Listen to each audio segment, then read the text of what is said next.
नमस्कार, सगळेजण कसे आहात? मस्त म्हणजे खाता-पिता आणि आनंदी राहता ना?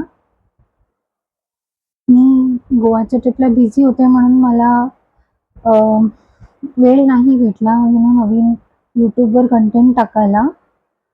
पण मी रिसेंटली एक असं क्रिटिसिझमवर लिहिलेलं. तर मला अक्षरशः लिटरली 500 ते 1000 लोकांचे मेसेजेस आले असेल, की ते पण क्रिटिसिझम कुठे ना कुठेतरी सफर करतायत आणि त्यांना त्या लोकांसमोर एक्सप्रेस होता येत नाहीये. तर मी त्या लोकांना सांगू इच्छितो, की तुम्ही अ, एक्सप्रेस व्हा जर तुमच्यावर काही अन्याय होत असेल. आय नो आपल्याला कधी-कधी समोरच्या व्यक्तीचं मन दुखवायचं नसतं. पण खूपदा असं होतं त्या समोरच्या व्यक्तीला त्यांचं असं लिमिट्स कळत नसतं. त्यांना वाटतं अरे आपण काही पण बोललो, की हा समोरचा ऐकून घेईल. पण नाही, असं होत नसतं.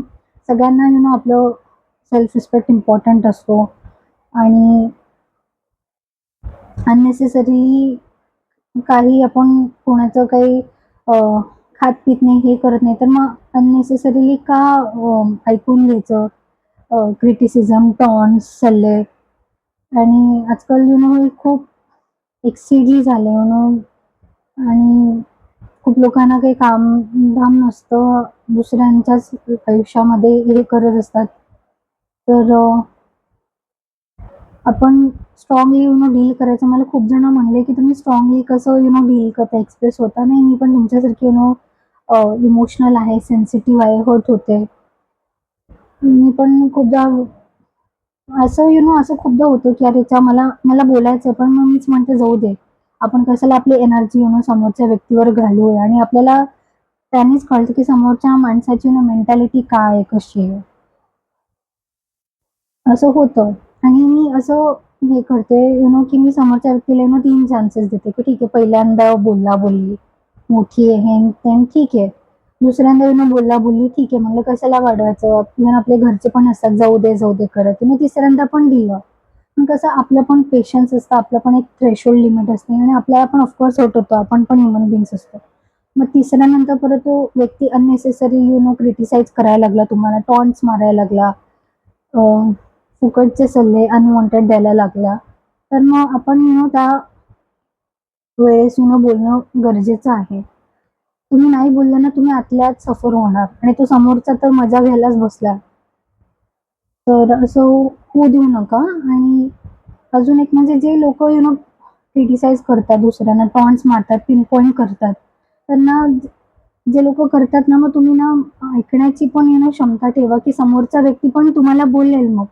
मग तेव्हा तुम्हाला ऐकून न पटून नाही चालणार. तर अशा सगळ्या गोष्टी लक्षात ठेवल्या पाहिजेल आणि त्याप्रमाणे एकमेकांशी चांगलं वागलं पाहिजेल आणि चांगलं बोललं पाहिजेल आणि आपण एखाद्या व्यक्तीला चांगलं बोलू नाही शकत, वागू नाही शकत, अप्रिशिएट करू नाही शकत. तर आपल्याला काही राइट नाही दुसऱ्यांना पिन पॉइंट करायला, अननेसेसरी क्रिटिसाइज करायला. तर असं माझं म्हणणं आहे. आणि जरी आपण एखाद्या वेळेस केलं, तरी आपण 2-3दा त्या व्यक्तीचं कौतुक पण केलं पाहिजे, अप्रिशिएट पण केलं पाहिजे. कुठल्या छोट्या-मोठ्या गोष्टींना. कुठलं पण रिलेशनशिप असो, not just husband wife, girlfriend boyfriend, कुठलं पण असो, आई मुलीचं असो, बाबा मुलाचं असो, आजी आजोबांचा असो किंवा आजी आणि नातवंडाचा असो, सगळ्या रिलेशनशिपमध्ये गिव्ह आणि टेक आहे. तर गिव्ह आणि टेक बॅलन्स झालं पाहिजे. With love, care, attention, emotional support, understanding, trust या सगळ्या गोष्टी खूप खूप इम्पॉर्टंट आहेत.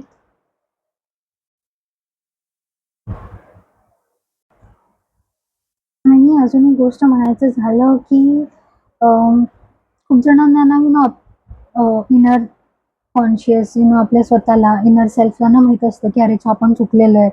आपण अननेसेसरी लोकांना पिन पॉइंट करतो, क्रिटिसाइज करतो, फुकटचे सल्ले देतो. पण तरी पण काही लोकं असे त्यांचं इगो जास्त आहे त्या मोमेंटला ते सॉरी म्हणत नाही. पण सॉरी हे खूप छोटं आणि खूप असं सिंपल शब्द आहे. सॉरी म्हणण्याने तुमचा इगो काय लगेच डाउन होत नाही आणि समोरच्याचा काही अप होत नाही. सॉरी हे असं एक पीस आणि ट्रँक्विलिटी चं एक एक्झाम्पल आहे. आणि सॉरी नाही म्हणलं तरी ठीक आहे, खूपदा समोरच्याला सॉरी ऐकायचंच नसतं. पण मी असं हे केलंय जेव्हा खूप लोकं मी पण इव्हन खूपदा मला माहीत असतं रे, मी पण कुठेतरी चुकले. तर मी पण एखादा सॉरी नाही बोलत ना, मग ते मलाच ना गिल्ट सतत राहतं. आणि हे सगळ्यांच्याच बाबतीत होतं, नॉट जस्ट फिमेल, सगळ्यांच्याच बाबतीत होतं. फिमेल असो, मेल असो, की मग ते गिल्ट कितीपर्यंत आपण सहन करत राहणार आहे. ते गिल्टच आतून खात राहतं. मग ते तुम्हाला गिल्ट आतल्यात होऊन द्यायचंय का असं सॉरी म्हणायचं हे तुमच्या हातात आहे. आणि आय थिंक स्मॉल छोटे-छोटे गेस्चर्स इम्पोर्टंट असतात. Sorry, thank you, attitude of gratitude या 2-3 गोष्टी खूप इम्पोर्टंट आणि अ, गरजेच्या आहेत डे टू डे लाईफमध्ये. आणि हे वर्ड्स बोलल्याने, वापरण्याने अ, आपण काय लगेच छोटे आणि समोरचा मोठा असं होत नाही.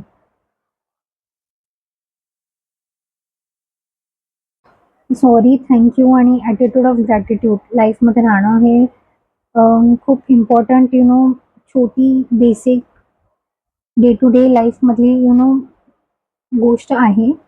आणि ह्याचे ॲडव्हांटेजेस हे आहेत की आपलं समोरच्यासोबत नातं चांगलं राहतं, नातं टिकतं, कम्युनिकेशन होतात, संवाद चांगला राहतं, नातं बिल्ड होतं, ट्रस्ट फॉर्म होतो. आणि कितीही काही पण म्हणलं तरी आपण एकटे नाही राहू शकत. आजूबाजूला लोकं लागतातच. बोलायला, रुसायला, फुगायला, भांडायला, हसायला. सो शेवटी at the end of the day माणसाला माणूस लागतं नाही म्हणलं तरी. सो या वर्ड्स वापरल्याने नातं तुमची, आमची, आपली सगळ्यांची नातं एकमेकांसोबत सुधारणार आहेत. चांगले नाती होणार आहेत, घट्ट होणार आहेत आणि चांगलं कम्युनिकेशन राहणार आहे, ट्रस्ट राहणार आहे. अजून काय हवंय? जी लोकं क्रिटिसाइज करतायत पहिले 3दा चान्स द्या. 3 नंतर मग बोला. तुम्ही स्वतःला त्रास करून घेऊ नका. आणि समोरचा जो पण व्यक्ती कधी क्रिटिसाइज करत असेल त्यांनी पण मेंटली प्रिपेअर्ड राहा, की अरे समोरचा माणूस पण त्याला पण त्याचं सेल्फ रिस्पेक्ट आहे. त्याला आपापलं सेल्फ रिस्पेक्ट आहे आणि मग तो किंवा ती पण मग बोलणार मग तुम्हाला. मग तुम्ही पण मेंटली प्रिपेअर्ड राहायचं. मग आणि हे अ, आपण समोरच्याला अननेसेसरीली जितका त्रास देतो समोरचा पण मग देतो. तर आपल्याला ठरवायचं की आपल्याला समोर समोरच्यांसोबत किंवा आपल्या आजूबाजूंसोबत आपल्या फॅमिली, कझिन्स, फ्रेंड्स अ, वेल विशर्स सोबत नातं कसं टिकवायचंय, कसं बोलायचंय. आणि आपल्याला चांगलं बोलता येत नाहीये. कायम आपण नुसतं क्रिटिसाइज करतो, पिन पॉइंट करतो. अननेसेसरी फुकटचे सल्ले, टॉन्ट्स मारतो ना, तर हे तर फर्स्ट ऑफ ऑल आपल्याला राईट नाही. आणि जरी आपण हे केलं ना, तर आपण दुसरीकडे त्या पर्सनला love, care, attention, emotional support, respect पण दिला पाहिजे. ट्रस्ट पण केलं पाहिजे. चांगलं पण बोललं पाहिजे, अप्रिशिएट पण केलं पाहिजे. कारण life is all about balance. शेवटी सगळ्या गोष्टी बॅलन्स केल्या पाहिजे. खूपदा असं होतं आपण समोरच्या व्यक्तीला बोललो, क्रिटिसाइज केलं ना, तरी आपल्याला नंतर वाईट वाटतं की अरे आपण का बोललो. बट तुम्ही ऑलरेडी 3दा चान्स दिलेलं होतं. समोरच्या व्यक्तीला कळत नसेल तर त्याला राईट नाही अननेसेसरीली तुम्हाला हर्ट करायचं. आणि आय नो मी पण अनुभवलं आहे मी पण तुमच्यासारखी इमोशनल सोल आहे. आपण खूपदा विचार करतो आपण हजारदा विचार करतो अरे समोरच्याला वाईट वाटू नये, समोरच्याला जास्त हर्ट होणे, समोरच्याला जास्त पर्सनली हर्ट होणे. पण तेवढाच आणि तितकाच समोरच्या व्यक्तीने पण विचार केला पाहिजे. तर आणि बेटर वे या लोकांना डायरेक्टली कट ऑफ करा. ते लोक डिझर्व नाही करत तुमच्या लाईफमध्ये राहायचं. आणि ते तुमच्या स्टँडर्ड्सला मॅच नाही करत. स्टेटस आज आहे उद्या नाही, पैसा आज आहे उद्या नाही, पोझिशन आज आहे उद्या नाही. पण सर्वात जास्त जे मॅटर करतं love, care, attention, emotional support, trust, appreciation, कौतुक करणं, प्रेमाने बोलणं, भले क्रिटिसाईज जरी केलं ना, बाकीच्या गोष्टी पण करणं, तेच लोक डिझर्व करतात तुमच्या आयुष्यामध्ये राहण्याचा. सो जास्त तुम्ही बोलला तरी वाईट वाटून घेऊ नका. आनंदी राहा, खावा प्यावा, मस्त मजेत राहा. Life is all about ups and downs and life is all about balance. So आनंदी राहा आणि लाईफला बॅलन्स करत आयुष्य जगा.